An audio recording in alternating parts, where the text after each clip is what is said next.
When I first got the role of CIO, it was a little bit of a left field. I actually applied to be head of engineering, and my boss turned around and said, think you could be the next CIO. And within a month I was there. But the imposter syndrome in me was, why me? What does he see about me? And what I found was Ian Andrews, as CIO of Liverpool Victoria, a company with over 180 years of history. He's driving technological innovation. So join us today as we explore his insights on technology and leadership. the beauty of tech has got a diverse set of skills that are in there, but underrated is that skill of communication. I'm actually an introvert, but for me, if you're not going to bring your A game when you're talking to people, then how are you going to inspire confidence? How are you going to lead?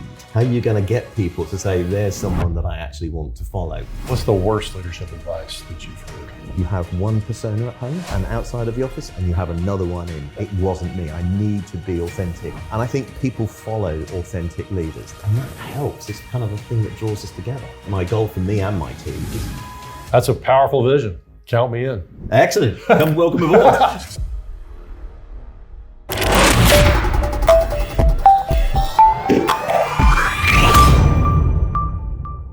Welcome back to CEO Tech Live, brought to you by Hexaware. I'm your host, Ben Fanning, and today we're navigating the complexities of modern technology, and it requires such a unique blend of vision and experience.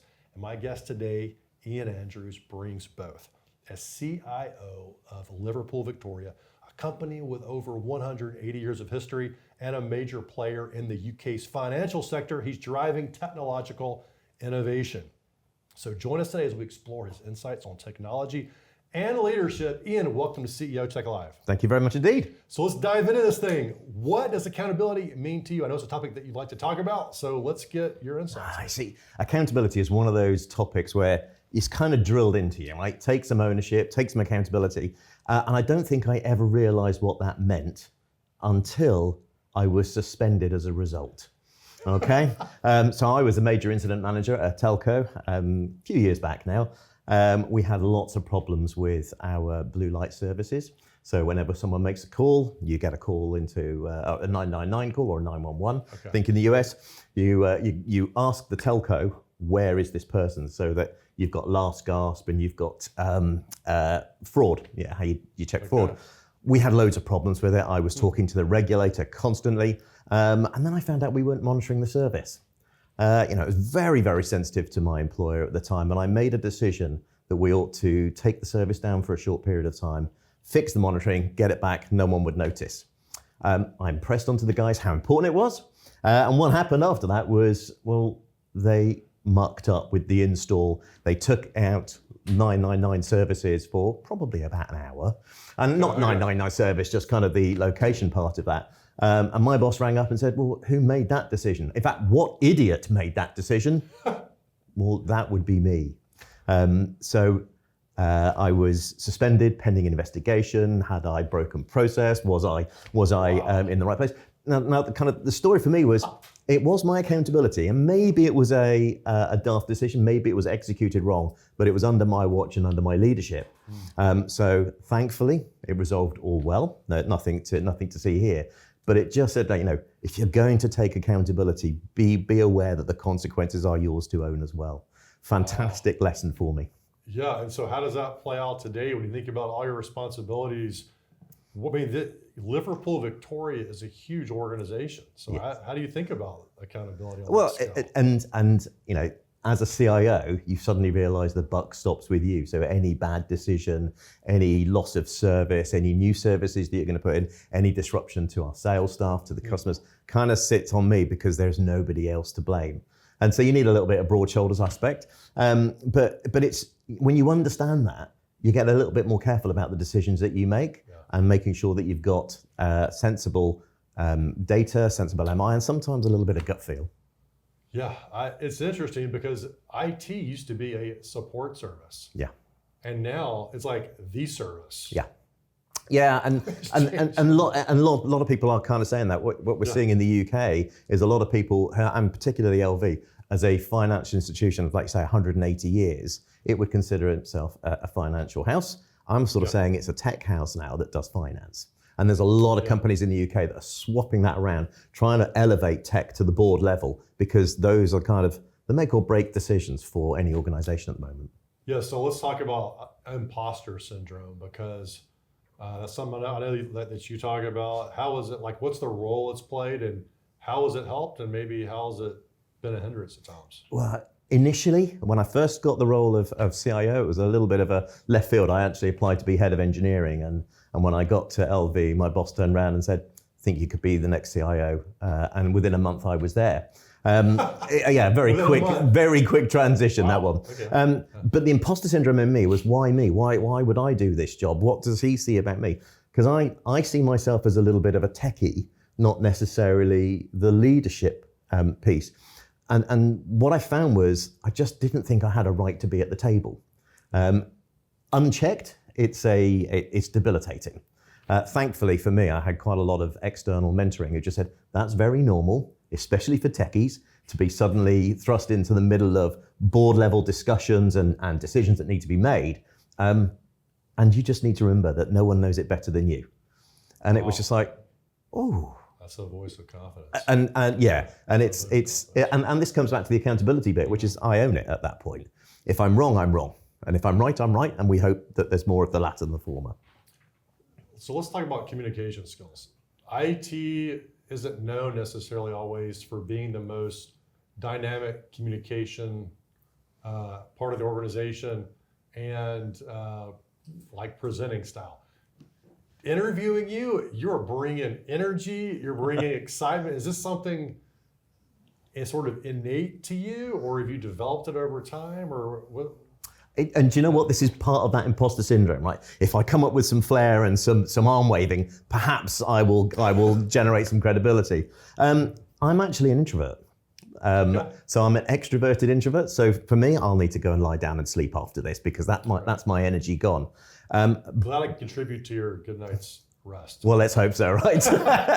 But for me, if you're not going to bring your A game when you're talking to people, then how are you going to inspire confidence? How are you going to lead? How are you going to get people to say, there's someone that I actually want to follow? Now, for me, cultivated over many years. I didn't think I was very good at it, but I've got a very strong Christian faith, and I did a lot of work within the church. And actually preaching in front of church. Now I can tell you, I can stand in front of thousands in an IT conference, and it doesn't make a difference, really. I can talk to 100 people in a church context, and for them it's life or death. So there is a gravity that kind of comes with it. But if you can't bring your stories to life, and I like the storytelling aspect of it, if you can't bring those to life, how do you engage someone at a different level? But you are absolutely right. The beauty of tech is it has got a diverse set of skills that are in there. But underrated is that skill of communication. Well, I like the idea too of developing these things in other environments outside of your day job, and being able to bring it in a positive way like that. And so I got to ask you, how does kite surfing help you as a chief executive? Kite surfing is fabulous. It's something I only look. I hated the beach. I hated the sea. I never liked that. I saw it on holiday a few years back, and I thought, is this an old man's sport or is it a young man's sport? And I just jumped in with both feet. Now, for me, where it helps me is I'm alone, right? So I said I was an introvert. It's one of those sports where everyone kind of socializes on the beach, and then when you get out into the water, it's just you and Mother Nature. And so it just gives me time to, do you know what? I can unplug, and I can really think about I'm thinking about what I'm doing on the water, but B, it's just like, okay, that's my energy reinvigoration, if you like, recharging. Well, I have been on the beach numerous times in Charleston, South Carolina, and seen this sport firsthand, and it's pretty edgy. Yes. I mean, you could be playing video games, you could be playing tennis, golf. No, kite surfing. Kite surfing was it's. My wife would describe me as someone that knows the inside of most of our local emergency wards. For some reason, right? I take up these kind of things, and I find myself injured. But if you're not kind of a little bit edgy, and I'm not stupidly edgy, but if you're not a little bit edgy, then are you really alive, or are you not? Yeah, I don't know. And Carpe diem. Well, exactly. Yes, seize the day. And even in that context, I've gone out and I've been way out of my depth. And the fight against Mother Nature, we never win that generally. And I got blown out to sea, picked up by a passing passenger ferry, taken to another island just off the south coast, and then dumped in a hospital. And then that awkward question back to my wife saying, look, I know I started in England, not there now. But I'm still alive. That's the news you need to take out of this. Well, that would have been cool, wouldn't it? Yeah, it's really, I think another thing, like it kind of cross-pollinates with your leadership, because I think when you're in that place where you have to improvise, you can trust yourself to kind of get yourself out of a problem, and you're in a dynamic IT world where things are changing constantly. Having that confidence and trust to get yourself out of a bind can be. Well, and you're absolutely right. And in that case, knowing that I had all of the right gear and that I largely had some trust in the stuff around me. Yes. And it's the same in the work context. If you have the right people around you and you've got trust, then it really doesn't matter what problem gets thrown at you, because you've got an A-team around you that you can actually go away and solve these things with. So what was your first job? And how does it influence My your first leadership? job? Well, maybe this comes back to the communication skills. I was a bouncer in a nightclub. Maybe not what you were expecting. This is so IT. Yeah, that's right. It's like cybersecurity and. Well, it's got a security element in it. There's a financial element, as I had to count some of the money on the door sometimes. But in terms of what it taught me, it's a relationship role more than anything else, right? It's about taking heat out of difficult situations. It's about being polite to everyone as they come in and treating them as humans. So I didn't think it at the time. I just thought I was getting paid to do some really easy work. But kind of looking back on it, do you know what? You're at the front with a face on. You're trying to encourage everybody in, and it's all good here. It's a people business. Absolutely. Yeah. Wow. And IT is now more than ever. Yeah. I can see that. Well, what's the advice you give your younger self today, or something that you'd encourage them to try other than kite surfing? Well, and I think my career has always been built on, I kind of jump with one foot. So I keep one foot firmly planted in stuff that I know I'm okay at, and I've got some confidence in, and I put the other foot into something new. And I think for me, that process of where I've got to today has been quite slow. If I go back, I'd probably say to myself, it's okay to jump with 2 feet. Right, try something new, move into something that you want to. And perhaps I would have accelerated my career further, perhaps I would have learned some different lessons. But I think take a few more chances with the career rather than playing it safe. Yeah, it's so interesting, because when you're younger, it can feel like so much is at stake. Absolutely. If I'm getting so old, I'm 25. If I do all this, what will happen next? And although there's something to be said for learning risk mitigation strategies, and going with 1 foot, but sometimes if you go all in on something. And this comes back to the imposter syndrome piece, is that I just I wanted to know that I was good at something before I went on. So I had a little bit of a backstop, and it was just that you couldn't possibly do that. Yeah.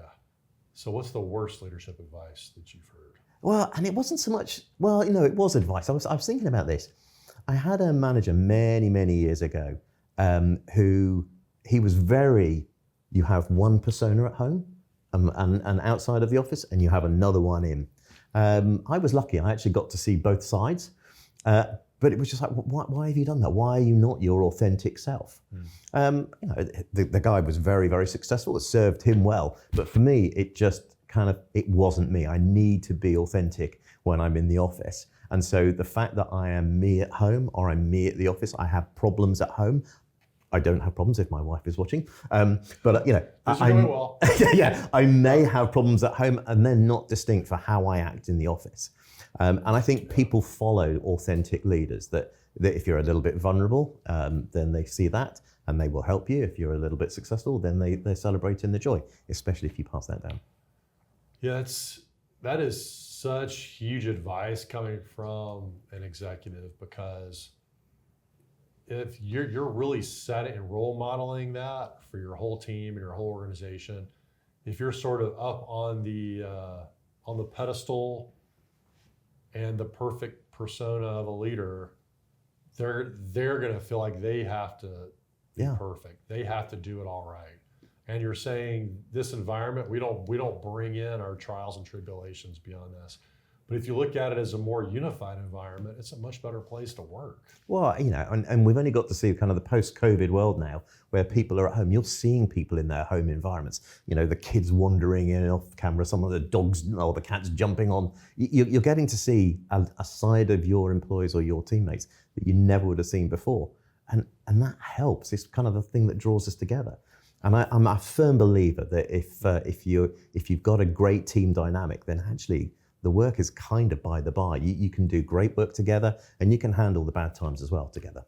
You have an example of a time your team helped get you through, or vice versa, or you all were able to help someone on the team through a challenge like that because of this authenticity approach to leadership? And I think, soon after I became the CIO of LV, my father-in-law took quite a turn in his health. We knew he was getting close to the end anyway, but he was just suddenly taken into hospital, and I wasn't sure if I was in the office or out of the office. And people just rallied around. They filled in the gaps where I wasn't there, and it was proactive, not reactive. It was like, Ian, are you in today? Right, great. What have you got on your schedule? Yeah. I didn't have to throw it out, and people were just very accepting. Now, it was only 3 weeks, but I'd only just taken on a new role. Imposter syndrome was kicking in big time. I was visibly absent from the role. So just to have people rally around you, it was one of the things that made me think this is the right place for me. There's people around me that are great, and I want to stay. I think you stay at jobs for the people. You don't necessarily stay for the work. Yeah, we see that today. And people can work remote, especially in IT, and they have choices. Yeah. And you want to be there. You want them to choose every day to be, and make that choice every day. Yeah. And they choose to be there, not just showing up, but really participating and engaged. And it sounds like you're creating that. And I love that example because you're drinking from the fire hose of the new job, and everyone's pitching in. And I'm assuming this has probably come up for other people too, this kind of thing, and you all take a similar approach. Well, and it's quite amazing how when you are vulnerable yourself, how many other people identify that and will share stories of their own life or their own struggles. People at all levels. I mean, I didn't hide it from anybody. The team I've got locally, not that massive, 50 or so people. We've got a much larger team out in India with our Hexaware partners. But just that level of disclosure, and that wasn't, I've got this saying, it's transparent, not naked. It's okay it's okay for me to tell everyone I'm ill, but I'm probably not going to go into all of the gritty, nitty bits and pieces that are going wrong. But when I was sharing, look guys, I'm actually quite low. Please don't bring massive problems to me right now. Just give me a day. Or we've had to bury him yesterday. It was a very sad and somber moment. But the joy that the family got together, it's all of this kind of yin and yang type of scenarios. But there were so many people that came out and said, I would just wished you'd been here when my father went through that, because he felt that, and this is a chap in the team, just felt that he had to bring his A game every single day, and he couldn't do it. People can't do that. It brings you closer. I think so. It brings you closer together as a team. Makes you believable. What a powerful example. Well, you mentioned Hexaware. What's it been like working with Hexaware? Oh, Hexaware's been brilliant. And I don't just say that because we're hearing these wonderful scenarios. But I think for me, I've done a lot of work with a lot of outsourcers. And the thing that I think makes everything work is relationship. I'm a firm believer that if the relationship is on a firm footing, the contract will look after itself. Right, because there'll be give and take all the way around there. So when I joined LV, I wanted to make a big thing about I want to go out and see the people. I want to be with them. I want to kind of share my thoughts and my vision about where we want to go. I want to share some bad news sometimes about where the service isn't where it needs to be and that we need to pitch in. So I've done several trips out to the team. I've taken people out with me, and it always goes down really, really well. Now, I did say I'm an introvert, right? But I can get up in front of people and talk. But when they ask me to dance, because they always put on a great show, you just have that fear in your mind that it's like, it's going to happen. Well, and I've got the perfect dad dancing body and literally the uncoordinated legs and arms. So knowing that you're going to have to do something, and you're in that decision moment, yeah, absolutely. It's that if I do, I'm going to look an idiot. If I don't, I probably going to look a bigger idiot, right? So I think talking about imposter syndrome. Yeah, there's so many places to go, right? Yes. But again, it's just one of those things that as you kind of bring people together, you actually get the best out of them as well. They want to work with you. They want to please you, and that is one of the nice things about working with an offshore team. Yeah, and what a cool message that. Even though IT is an IT business, it's a relationship business. Oh, totally. And you're really, your career is a perfect example of that, your leadership style. So what does the future look like for you starting to wind this up? Where would you where are things going as a leader? I mean, I think we're seeing a lot of disruptive plays coming into IT at the moment. Yeah. We could talk about AI till we're blue in the face, and actually how distrustful insurance is, particularly about trusting AI and trusting the decision making. How you navigate that complex piece. We're doing a wholesale move into the cloud just to try and reduce costs. But for me, it's all about bringing IT into the center of the business. So my goal for me and my team is get out there, talk to the sales staff, talk to the people that are manning the phones, talk to the people that are creating some of these services. Because if we have no idea what they're trying to do, how are we going to help them? Our world isn't one about chasing shiny tech just for the good of it and for the interest of it. It's about providing value to our organization so that they don't think about IT. It's ubiquitous as far as they're concerned. They get out there and they have all the tools that they need to do their own jobs. That's a powerful vision. Let's hope so, right? Yeah. Count me in. Excellent. Welcome aboard. Ian, thanks for coming on CEO Tech Live. Thank you very much indeed.